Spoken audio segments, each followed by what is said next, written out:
փորձառու խոհարարները խորհուրդ են տալիս ապուրը եփելիս մի որոշ ժամանակ կաթսայի կափարիչը վրայից վերցնել, որ հենց այդ ժամանակ որոշ տոքսիններ ուղղակի հեռանում են այդ պատրաստվող կերակուրից։ Ես այդ օրինակը վերցրել եմ եւ այդպես եմ անում։ Սա իմ պիպերտով ապուրի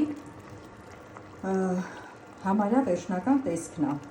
Դեռ մի 20 րոպե կեռա եւ կանջատեմ, պատրաստ կլինի արդեն վայելելու։ Կարծում եմ հաճելի կլինի, որովհետև, չգիտեմ, այս անգամ այսպես մտքովս անցավ, որ բիբար եւ գազար ու նաեւ ընկույզ ավելացնեմ, ընկույզը շատ մանրացրել եմ։ Իսկ բիբարը ու գազարը այդքան էլ չեմ մանրացրել։ Դե կարտոֆիլը այսպես թե այնպես պետք է դնեի եւ նաեւ պատրաստում եմ հալած յուղով։